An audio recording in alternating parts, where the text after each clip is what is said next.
अस्सलाम वालेकुम नाज़रीन, उम्मीद है आप खैरियत से होंगे। अल्लाह ताला हम सबको अपने हिफ्ज़-ओ-अमान में रखे। अच्छा, ये मेरे हाथ में मेरा LTV लाइसेंस है जो कि 1 साल से मैंने रिन्यू के लिए जमा किया हुआ था। तो लाइसेंस जैसे कि सब जानते हैं एबटाबाद के जो हमारे LTV लाइसेंस है ये पेशावर RTA से बन के आते हैं, तो इसमें बहुत ज़्यादा ताख़ीर थी। लेकिन कमिश्नर साहब का शुक्रिया अदा करेंगे कि ये लाइसेंस अब आना शुरू हो चुके हैं, क्योंकि उन्होंने इस पर नोटिस दिया था। लेकिन अब यहाँ पे एक इशू है कि इसके जो ऊपर नंबर लिखे होते हैं, इमरजेंसी कॉन्टैक्ट नंबर, मतलब किसी रिलेटिव का लिखा होता है, और ब्लड ग्रुप, वो बिल्कुल भी नज़र नहीं आ रहे हैं।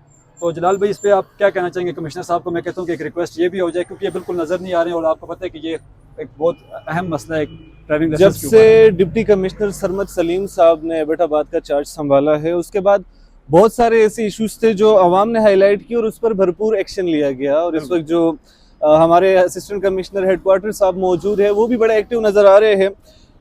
इससे पहले पासपोर्ट्स का मसला पाकिस्तान भर में चल रहा था और उसके बाद ये लाइसेंस का मसला शुरू हुआ।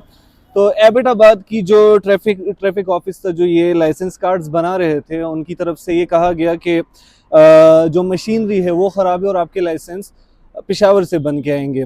उस पर DC साहब ने जो उनके ज़िम्मे काम था वो उन्होंने किया, नोटिस लिया और ऑफिस की दौड़े लगवाई। लेकिन अब ये जो गफलत है, ये जो कोताही है, ये ज़िली या डिविजनल इंतज़ामिया के अंडर आती नहीं है, ये RTA के अंडर ये जिम्मेदारी आती है। ये इस कार्ड के लिए इन नौजवानान ने गालिबन साल से 1.5 साल का इंतज़ार किया है और उसके बाद जो कार्ड्स बन कर आए हैं, इस पर ना तो ब्लड ग्रुप जो है वो वाज़ेह तौर पर देखा जा सकता है और ना इमरजेंसी कॉन्टेक्ट नंबर वाज़ेह तौर पर देखा जा सकता है। तो ये एक रिप्रेजेंटेशन है।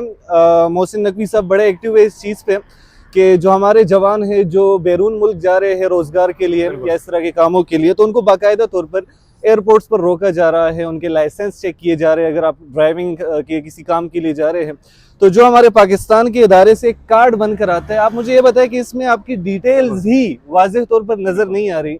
आपकी प्रिंट क्वालिटी इतनी थकी हुई है कि जिसको अगर लेट सपोज पाकिस्तान से बाहर कहीं पर प्रेजेंट भी किया जाए तो बहैसियत पाकिस्तानी शर्म महसूस होती होगी। और ये वो मकाम होता है जब हम कहते हैं कि काश हम पाकिस्तानी ना होते, और ये बड़े दुख और अफसोस के साथ कहना पड़ता है। हमें बेशक फ़ख्र है अपने मुल्क के इस परचम पर, अपने मुल्क पर। कायद ने जो मुल्क हमें दिया, उस मुल्क को बिगाड़ कर रख दिया है। KP गवर्नमेंट के अंडर ये सारा काम आता है, लेकिन माजरत के साथ नारों के अलावा कोई अमली काम नज़र नहीं आ रहा है। तो खुदारा होश के नाखुन ले, आप इतना इंतज़ार करवाने के बावजूद अगर ये डिलीवर कर रहे हैं तो ये इदारे भी आप किसी और के हवाले कर दे, किसी और से बनवा ले, एक प्राइवेट कंपनी या कोई एक लोकल वेंडर भी इससे बेहतर चीज़ बना के दे सकता है। फीसें भी डबल हो चुकी हैं। फीसें भी डबल हो चुकी है। अब जो मजदूर कार लोग हैं, जो तबका है जो मुश्किल से इस वक्त अपने 3 वक्त का खाना, अपने बच्चों के लिए कपड़े, फिर आपकी एजुकेशन की फीसिस को अफोर्ड कर रहे हैं, जब उन पर ये बर्डन्स डाले जाते हैं, जो फीसिस डबल की जा रही है, तो मुझे बताया कि पाकिस्तानी होने पर किसको खुशी होगी इस मौके पर।